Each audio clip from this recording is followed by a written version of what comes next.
आज का टॉपिक है वर्ग और वर्गमूल, स्क्वायर्स एंड स्क्वायर रूट्स।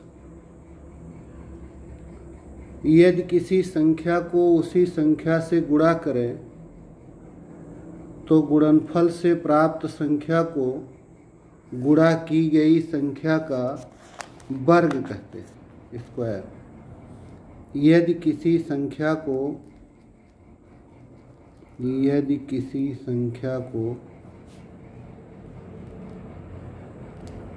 उसी संख्या से घातांक में आप पढ़ चुके हैं। यदि किसी संख्या को जिसे घात 2 कहते हैं उसे वर्ग भी पढ़ते हैं, स्क्वायर।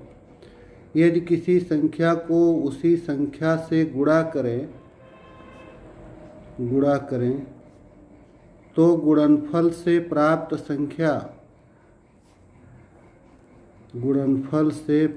संख्या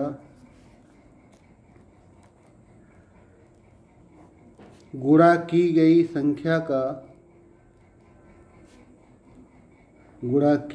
संख्या का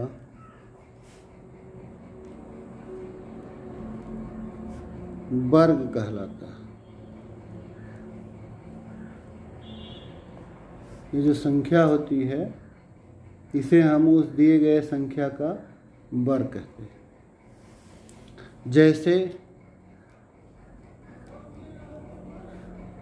2 का 2 से ही गुणा करें तो 4 आएगा।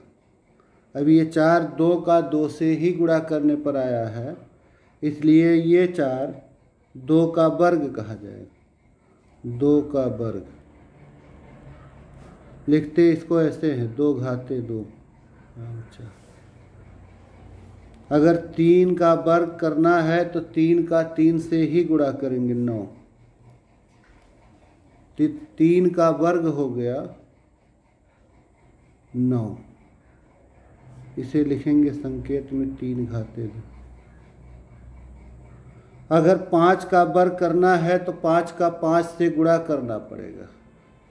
25 का वर्ग करना है तो 25 का वर्ग करने का अर्थ हो गया 25 का 25 से गुणा, ये आ जाएगा 625।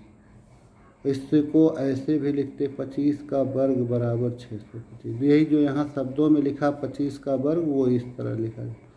ये 25 घात 2 कहो चाहे 25 का वर्ग एक ही है। ये 2 घात 2 2 का वर्ग, 3 घात 2 कहो चाहे 3 का वर्ग, 4 घात 2 कहो चाहे 4 का वर्ग। तो जब किसी संख्या का उसी संख्या से गुणा किया जाता है तो गुणनफल से जो संख्या प्राप्त होती है वो जो संख्या गुणा की गई थी उसका वर्ग होती है। अब आइए देख लीजिए वर्गमूल, स्क्वायर रूट्स। वर्गमूल जिस प्रकार योग की प्रतिलोम संक्रिया, योग की उल्टी संक्रिया, योग की प्रतिलोम संक्रिया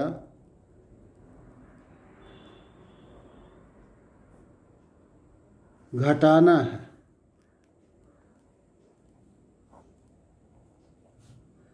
गुणा की प्रतिलोम संक्रिया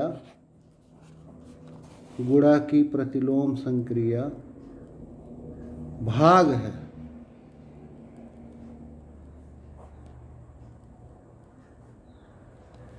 उसी प्रकार वर्ग ज्ञात करने की प्रतिलोम संक्रिया, तो वर्गमूल ज्ञात करना है। वर्गमूल ज्ञात करना,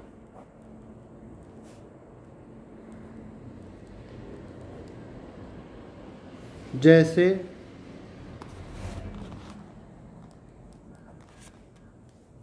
5 का वर्ग लिखा जाएगा ऐसे, 5 घात 2 5 आएगा कैसे, 5 गुणे 5 करने 25। तो अगर 5 का वर्ग करने पर 25 हो गया तो 25 का वर्गमूल 5 हो जाएगा। अगर 6 का वर्ग करने पर कितना आएगा भाई? 6 गुणे 6 36, तो 36 का वर्गमूल 6 होगा। अगर 17 का वर्ग कर दे, 17 का वर्ग लिखा जाएगा ऐसे 17 घाते भी आएगा कैसे? 17 गुणे 17। अगर 17 का वर्ग करने पर 289 आता है, तो 289 का वर्गमूल 17 होगा। तो ये कोई संख्या जिसका वर्ग होती है वह ही उसका वर्गमूल होती है। जैसे 25 है, तो अगर ये 5 का वर्ग है तो 5 ही इस 25 का वर्गमूल होगा। अगर 36 है, वो 6 का वर्ग है, तो 36 का वर्गमूल 6 होगा। कोई संख्या जिसका वर्ग होती है वह ही उसका वर्गमूल होती है। अब जैसे हमें पता करना हो कि 100 का वर्गमूल क्या होगा, तो हम पता करेंगे आखिर 100 किसका वर्ग करने पर आएगा। तो 10 का वर्ग करने पर 100 आता है, इसलिए 100 का वर्गमूल 10 होगा। तो वर्गमूल को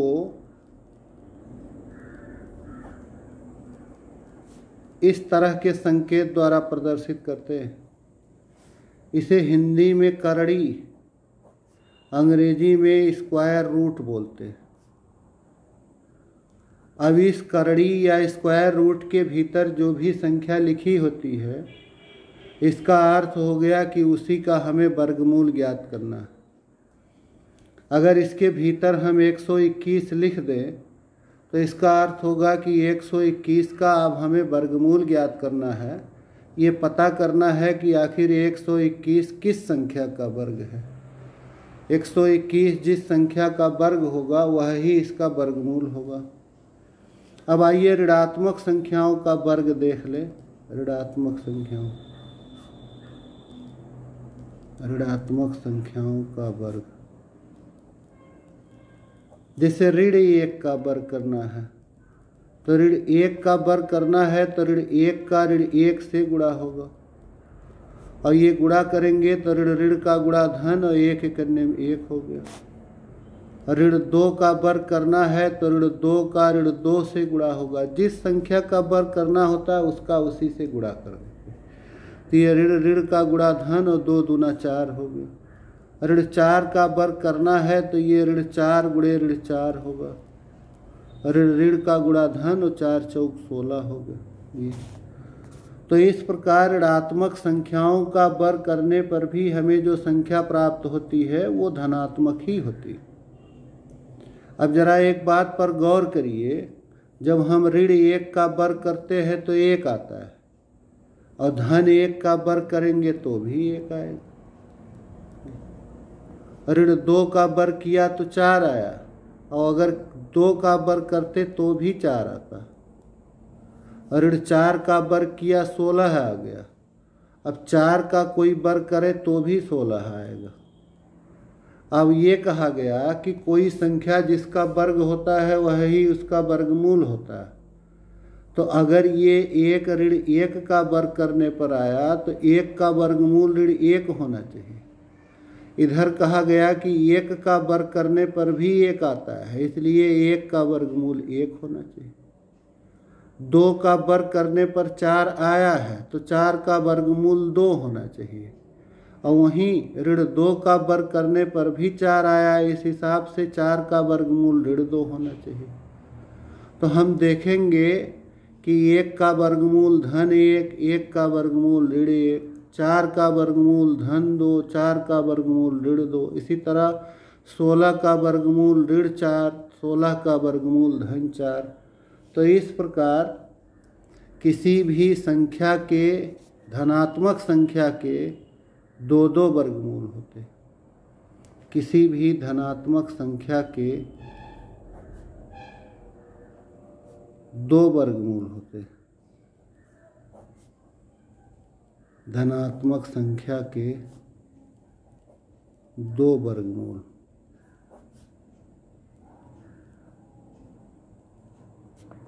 ऐसे लिखा जाता, जैसे अभी कहा गया कि 121 का वर्गमूल निकालना है तो हम पता करेंगे 121 किसका वर्ग है, तो 121 11 का भी वर्ग होगा और ऋण 11 का भी वर्ग।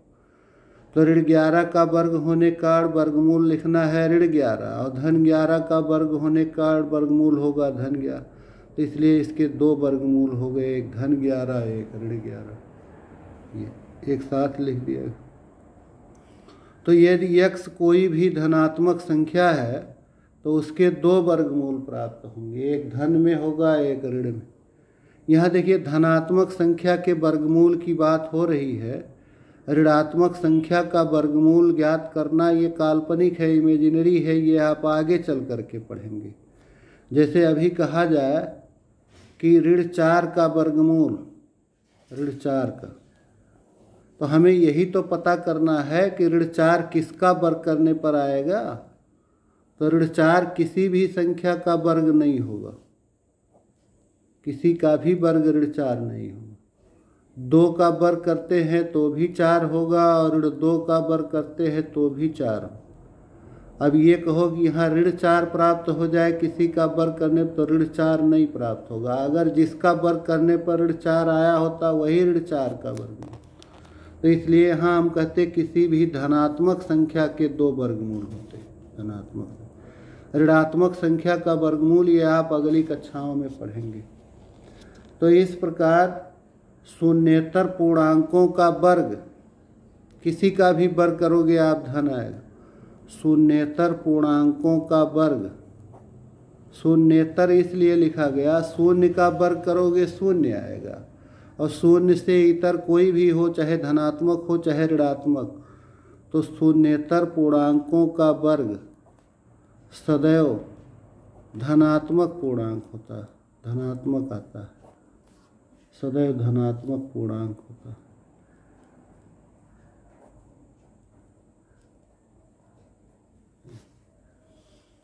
शून्येतर परमीय संख्याओं का वर्ग करेंगे तो हमें धनात्मक परमीय संख्या प्राप्त होगी। और दूसरी बात कि किसी संख्या का वर्गमूल धनात्मक और ऋणात्मक दोनों होता है, ये आपने सीखा। किसी संख्या, किसी धनात्मक संख्या, किसी धनात्मक संख्या का वर्गमूल धनात्मक और ऋणात्मक दोनों होता है।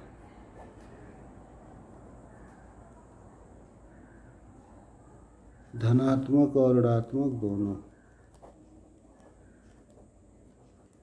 अब आइए देखिए पूर्ण वर्ग संख्या किसे कहते हैं। पूर्ण वर्ग संख्या, perfect square number, perfect square number, पूर्ण वर्ग संख्या, स्क्वायर। अच्छा, जैसे 4 जो है ये 2 का वर्ग है, 4 मिलेगा 2 गुणे 2 से, या इसे कह सकते हैं 4 जो है ये 2 का स्क्वायर है, स्क्वायर ऑफ 9 ये 3 का वर्ग है, 16 ये 4 का वर्ग है, 25 5 का वर्ग है। लेकिन अगर ये पूछूं 30, तो 30 किसका वर्ग है? तो ये 30 किसका वर्ग होगा, यहाँ कौन सी संख्या होगी, यह ज्ञात करना कठिन है। इस तरह की कोई संख्या नहीं आएगी जिसका वर्ग 30 हो जाए। तो ये जो किसी संख्या का इस तरह से हम लोग पता करते हैं कि ये किसका वर्ग है, तो कोई भी संख्या जिस किसी भी संख्या का वर्ग हो जाए बिना दशमलव के, उसे हम लोग बोलते हैं पूर्ण वर्ग संख्या। जैसे 4 पूर्ण वर्ग संख्या हो गई क्योंकि वो 2 का वर्ग है, 9 पूर्ण वर्ग संख्या हो गई, 25 पूर्ण वर्ग संख्या। लेकिन 30 को हम लोग पूर्ण वर्ग संख्या नहीं कह सकते क्योंकि ये इस तरह की किसी संख्या का वर्ग नहीं है। जैसे 2 का वर्ग, 3 का वर्ग, 5 का वर्ग, 6 का, इन सब में से किसी का वर्ग नहीं है 30। इसलिए यहाँ 30 पूर्ण वर्ग संख्या नहीं है, परफेक्ट स्क्वायर नंबर नहीं है। तो यदि किसी संख्या के अभाज्य गुणनखंडों में समान खंड जो हैं वो जोड़े में हो, इस तरह से लिखते हैं हम लोग, यदि किसी संख्या के अभाज्य गुणनखंडों में से, यदि किसी संख्या के अभाज्य गुणनखंडों में से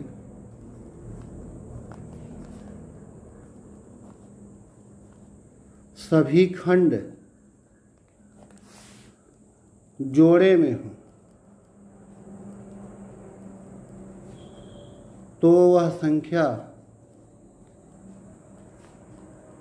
पूर्ण वर्ग संख्या कही जाती है।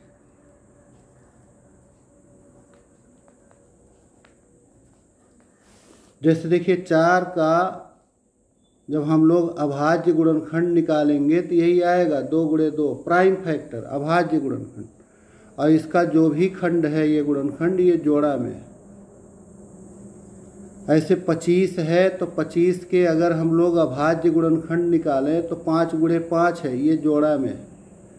लेकिन 30 का अगर हम लोग निकालें तो 30 का क्या लिखेंगे, 2 गुणे 3 गुणे 5, ये इसके अभाज्य गुणनखंड है। अब इसका कोई भी खंड लिया जाए, जैसे 2 तो ये जोड़े में नहीं है, 3 जोड़े में नहीं है, 5 जोड़े में नहीं है। अगर इसके ये खंड जोड़े में होते, युग्म में पेयर में होते तो कहते 30 भी पूर्ण वर्ग संख्या। तो यदि किसी संख्या के अभाज्य गुणनखंडों में, ये अभाज्य गुणनखंडों में सभी खंड, ये खंड ये खंड, ये अभाज्य गुणनखंडों में सभी खंड जोड़े में हो तो वह संख्या पूर्ण वर्ग संख्या होती है, अन्यथा वह पूर्ण वर्ग संख्या नहीं होती।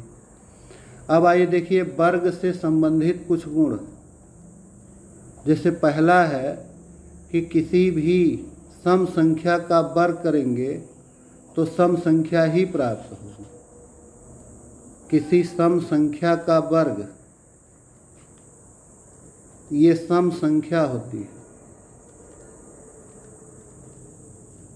इसी तरह से किसी विषम संख्या का वर्ग, विषम संख्या का वर्ग ये विषम संख्या होगी, पक्का है।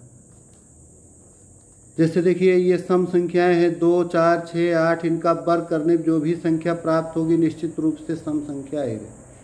विषम संख्याएं ले लीजिए 3, 5, 7, 9, 11, 13, इन सब का वर्ग करने पर जो संख्या प्राप्त होगी वो विषम संख्या ही होगी। तीसरा गुण है कि जिन संख्याओं के अंत में 2, 3, 7 या 8 है वो कभी भी पूर्ण वर्ग संख्या नहीं होती।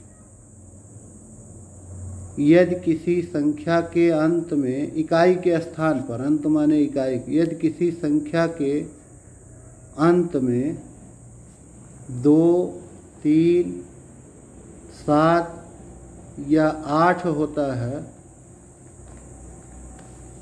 तो वह संख्या पूर्ण वर्ग नहीं होती, पक्का होगा। जैसे अगर 12 है अंतिम में 2 आ गया तो ये पूर्ण वर्ग नहीं होगा। 33 है अंतिम में 3 आ गया पूर्ण वर्ग संख्या नहीं होगी। 453 है पूर्ण वर्ग नहीं होगा। 1788 लिख दूं तो इसके अंतिम में 8 आ गया तो ये पूर्ण वर्ग संख्या नहीं होगी। लेकिन एक बात और स्पष्ट कर दे, इसका ये अर्थ मत लगाइएगा कि अगर इनको छोड़ करके अंतिम में कोई संख्या आ जाए तो वो पूर्ण वर्ग हो ही जाएगी, ऐसी कोई बात नहीं। आप समझो कि जिसके अंतिम में 2, 3, 7 या 8 आ जाता है वो पूर्ण वर्ग नहीं होगी, इनके अलावा कोई संख्या आती है तो पूर्ण वर्ग होगी नहीं। अगर किसी के अंतिम में 0, 1, 4, 0, 1, 4, 5, 6, 9 आ जाए तो ये नहीं कन्फर्म होगा कि वो संख्या पूर्ण वर्ग होगी ही। हाँ, जिनके अंतिम में ये आ गया वो पक्का है पूर्ण वर्ग नहीं होंगी, लेकिन जिसके अंतिम में ये आ जाए कोई ज़रूरी नहीं कि वो पूर्ण वर्ग हो ही जाए। हो सकता है वो पूर्ण वर्ग हो जाए, हो सकता है वो पूर्ण वर्ग ना हो। जैसे अगर 100 ले लें तो अंतिम में शून्य है, ये आपकी बात पूर्ण वर्ग संख्या। लेकिन अगर ये लिख दूँ 170 तो अब अंतिम में फिर शून्य है लेकिन पूर्ण वर्ग नहीं है, पूर्ण वर्ग नहीं। 100 पूर्ण वर्ग है और ये पूर्ण वर्ग नहीं 170। इसी तरह से देखिए 121 अंतिम में 1 आया तो 121 पूर्ण वर्ग है, क्योंकि 11 का वर्ग होगा ये। 121 पूर्ण वर्ग है, ये 11 का वर्ग। लेकिन यहीं अगर 251 तो अब ये पूर्ण वर्ग संख्या नहीं है, जबकि अंतिम में 1 ही है। तो इनके अंत में होने पर किसी संख्या के इकाई के स्थान पर 0, 1, 4, 5, 6, 9 हो तो वह संख्या पूर्ण वर्ग हो भी सकती है, नहीं भी हो सकती, हो भी सकती है, नहीं भी हो सकती। ये तो बाद में हमें कंफर्म करना पड़ेगा। लेकिन जिनके अंतिम में 2, 3, 7 या 8 हो जाए वो निश्चित रूप से पूर्ण वर्ग नहीं ही होती, नहीं होती। अगर 2 क्रमागत संख्याओं के वर्गों का घटाना करें तो वो उन दोनों के योग के बराबर होगा। जैसे 8 का वर्ग में से 7 का वर्ग घटाओ तो ये होगा 64 ऋण 49 और ये आएगा 15, जो कि इनके योग के बराबर है। 8 और 7 जोड़ दे खाली। कोई भी 2 क्रमागत संख्याओं के वर्गों का अंतर उन संख्याओं के योगफल के बराबर होता है। 11 का वर्ग ऋण 10 का वर्ग, ये 2 क्रमागत संख्याएं हैं, इनके वर्गों का अंतर आप करके देखेंगे 11 और 10 जोड़ने जो आता है वही हो जाए। कोई भी 9 का वर्ग ऋण 8 का वर्ग, 2 क्रमागत संख्याओं के वर्गों का अंतर ये इन दोनों संख्याओं के योगफल के बराबर होता है। एक को हम लोग कहते पाइथागोरियन त्रिक। यदि 3 संख्याएं इस प्रकार हों कि उनमें से एक संख्या का वर्ग 2 संख्याओं के वर्गों के योगफल के बराबर हो तो इन संख्याओं को हम लोग पाइथागोरियन त्रिक बोलते हैं। पाइथागोरियन त्रिक। जैसे 3, 4, 5। अब 3 का वर्ग करके और 4 का वर्ग करके जोड़ दें, जो आएगा वो निश्चित रूप से 5 के वर्ग के बराबर होगा। तो यदि 3 संख्याएं इस प्रकार हों कि उनमें से किसी एक संख्या का वर्ग 2 संख्याओं के वर्गों के योगफल के बराबर हो तो वह संख्याएं पाइथागोरियन त्रिक कहलाती हैं। तो इस प्रकार ये है वर्ग और वर्गमूल। अभी इसमें और भी चीज़ें हैं कि कैसे किसी संख्या का वर्गमूल ज्ञात करते हैं, और भी कुछ बातें वो अगले लेक्चर में